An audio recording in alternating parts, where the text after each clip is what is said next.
onto drug empire from tennis. That's amazing. Well, it's a long story. Okay, so you started playing tennis and you were I played tennis up until 18 years old. Okay. When I was 18, it was time to go to college. My skills were good enough to go to college. My tennis skills were, but I couldn't read or write. I had never learned how to read or write. Now, were you dyslexic? No. Okay, you just didn't. You weren't good in school. I couldn't get it. I Okay. couldn't figure out what it was I was supposed to do in school, and I just found myself wandering through school. How did you get by then? I mean, I know schools will pass people sometimes, but how would you react if you had to read in front of the class or? No. Instead of reading in front of the class, I would get swats, go to the principal's office, have to go stand in the corner. Oh. Anything was to embarrass myself in front of the classroom. Okay, so you It's embarrassing to be considered dumb and illiterate. You're telling me. You know, You're preaching the the kids choir. will make fun of you, so I hid it from everybody. You hid the fact that you were illiterate by just fucking off and just going. Yeah, I'd rather be the class clown than to be considered dumb and stupid and all the other things that go with being. Yeah, there's no way to stand up and go, look, I can't read or write, and have the class go, okay, somebody help him. That's just not. So you avoided gang life at an early age, but at the age of 10 or 12, what happened that you actually didn't do it? Because I understand from your point of view, tennis, you didn't get involved, but how does the gang accept you not getting involved? Well, once I started playing tennis, I was no longer really in South Central. I spent my later teens in the tennis world, tennis courts most of the time, or going to tennis tournaments, practicing. Usually when I finished practicing, I would be out of the area, and then I would come back into South Central around 8 o'clock at night, 7 o'clock at night, catch the bus home. So it really put me in a total different environment, different than even my brothers and my sisters, because they didn't play tennis, and all of them were part of gangs. So this was kind of a way out of this bad environment or this dangerous environment. It was. What stopped you? What happened? Because you were a good tennis player, and then why'd you stop? Well, when you can't read or write, you can't go to college. And the only way I could pursue a tennis career was by going to college, because I didn't have the money to join the circuit and start playing against the pros. So had you been able to read or write, you would have went to college, you could have played tennis. Correct. And this whole... Isn't it weird how one little... I mean, not that, reading and writing is a little decision. I don't mean, but it's like this one moment in your life. Like, had they just said, okay, we'll help you get to the pros, we'll help you do whatever, this whole other thing would not have happened. Possibly. But how do you go from, were you involved in any type of criminal stuff before that? Like, did you do any other type of stuff before? No, not at that time. I never smoked weed, I never drunk beer or alcohol. I mean, I was a dedicated athlete. I had dedicated my life to tennis. I ran 3 times a week, sometimes 5 miles. Every time I ran, and I was a dedicated athlete. And did people in your neighborhood know you played tennis and they were cool with it? And they laughed at me. Oh, that's a sissy sport. Yeah. So you all of a sudden realized, okay, tennis is not going to be my life. So what did you plan from there? Well, I went back to my neighborhood. Now I found myself in South Central, not at 7 o'clock at night, but all day, every day. And eventually, what I did is start hanging out with the guys that I went to elementary school with, that I went to junior high school with. And these guys were doing some of everything. Gang banging, selling, at that time the drug of choice was angel dust, pimping. It was just like a madhouse. So you knew a lot of these guys your whole life? I grew up with them. I went to elementary school and junior high school. Are you just not, I'm sorry, are you just not allowed to, like if you say I don't want to be in the gang, they're okay with that? Some people they are. With me, I was fortunate enough because my brothers and sisters were part of the gang. Oh, okay. So if one of your family members are part of the gang, then you can get a pass, what they call a pass, meaning that you can coexist inside of their community and they won't bother you. So you come back now and you're spending a lot more time there, and a part of you is thinking, like, I should get involved, or they just kind of happen? You start to be around a certain thing, and then you kind of get immune to it, where it's not really, it doesn't bother you anymore. Like when I played tennis and my brother smoked weed and angel dust, it was like, man, you crazy. But then once you start hanging around them all the time, it's like, that ain't so bad, They be whacked out their mind for a little while, but then they come back too. So you just kind of get immune to that environment, and that environment starts to wear on you. Did you have any, like, or see any violent interactions at that point? You must have seen some stuff happening with all Oh, lots of violence in my life. starting when? Well, I witnessed my mom kill my uncle at about 4 years old. What happened? My uncle came home. He was drunk and in a rage, and he started to stab his wife. And my mom stepped in and tried to break it up. And my uncle had already knocked her eye out, and she had told him to stop and pulled him off of my auntie, which was his wife, and then he pulled a knife on my mom. So my mom grabbed his wife and got her behind him, and I was standing right there on the side of her when she started to shoot. So she had a gun and she killed her own brother. Yeah. Well, one thing, knock her eye out. That happened obviously prior, but Prior. How were they still interacting after that happened?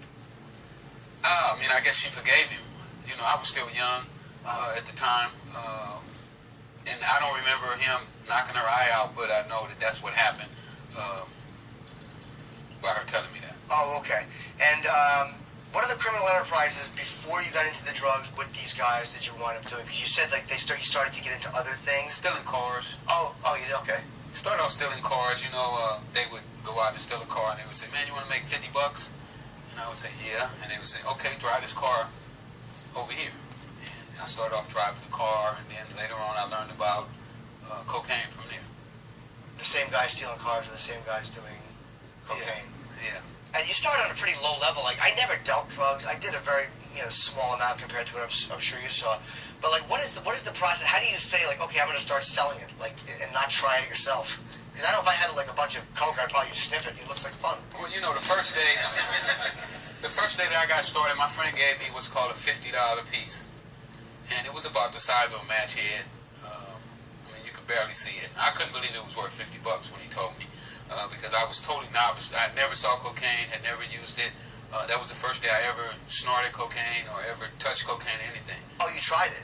Yeah, Okay. I tried it. So I took it home, and I started asking people, was it cocaine? And was it worth $50? And then eventually I ran into a guy who was a pimp.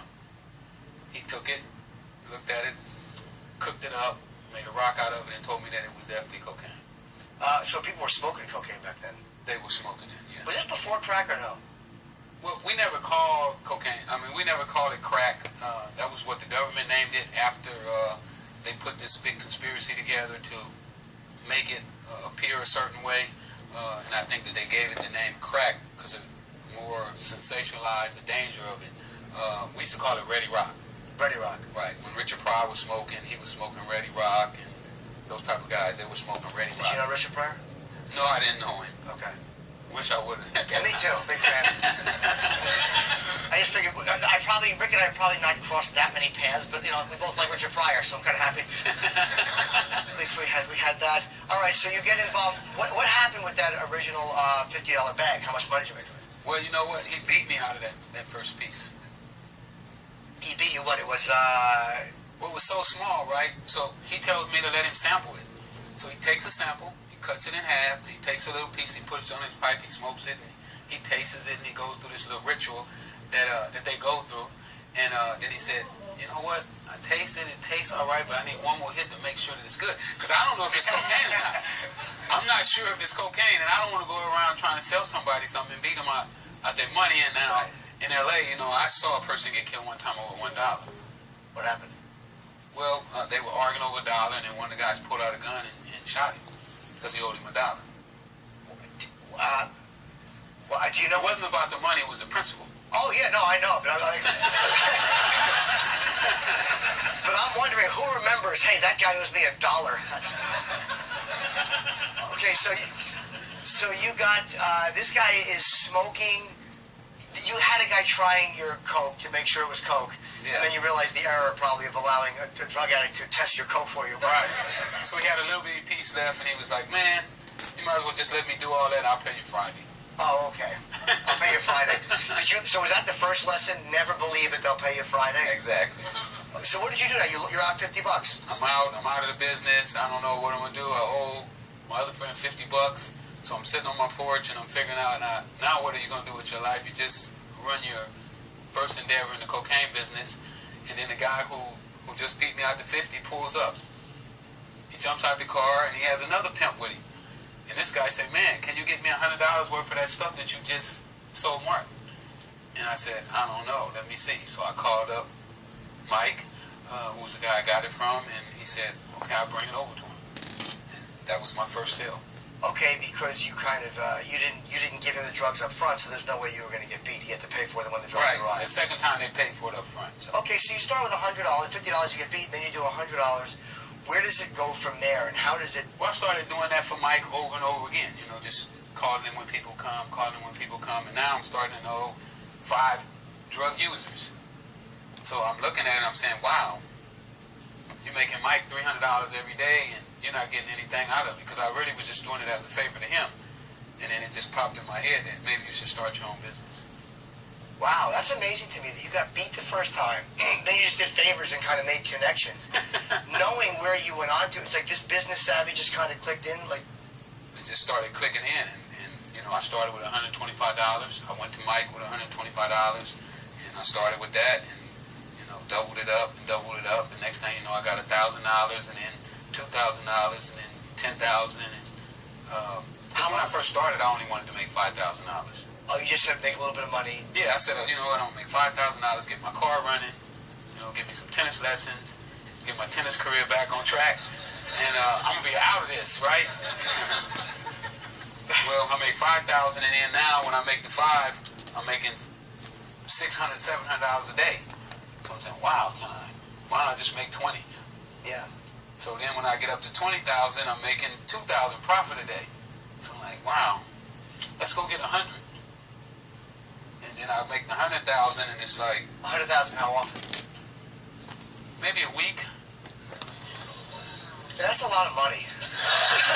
Wow.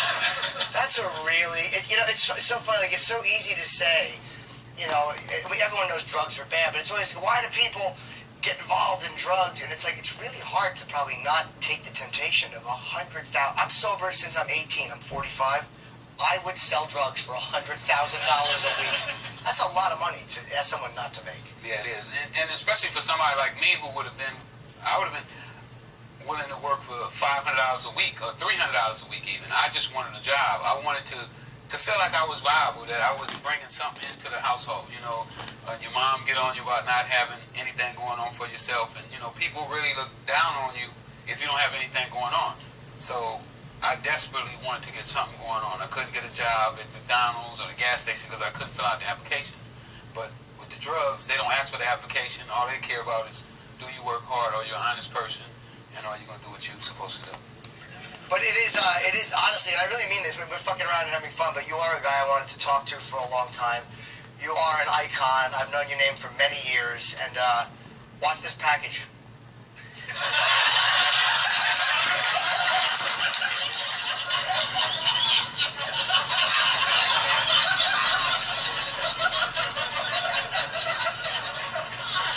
Do you want to say it? Because I'm fucking awful at this. They're going to fire me and hire Rick. I say that Freeway Ricky Ross is Snoop Dogg before Snoop Dogg, because he was a loving, caring individual. Yeah, he sold cocaine. Yeah, that was the thing to do back then. But I say he's like Snoop Dogg in the way of he made sure that everybody from every community had income and had money and had resources to get money. He spread the wealth. He went out and touched different communities, different neighborhoods, and kept it official by showing them the business. He couldn't teach them what he knew, but he taught them the business. And a lot of people prosper from that. Became businessmen, made money, fed their families, you know, took care of themselves. So to me, I look at him as a ghetto superstar, a hero. And then he did positive things with his money. He didn't just give back to the community and help us buy drugs, but he did positive things with his money and tried to rebuild and do things like what I'm doing now with the Snoop Youth Football League. So I feel like if he would have never went to jail, and Noriega and all those other guys, Oliver North, and the people that didn't go to jail or didn't get as much time as him, would have went to jail and he would have got a chance to rehabilitate himself, he would have did the Snoop Youth Football League, the Freeway Rick Ross Football League, or the, you know, he would have, because that's what he was about. He was about the community. And it's just sad that they want to bring up the negatives of what he was doing. But there's always a positive in every negative. And there's always a negative in every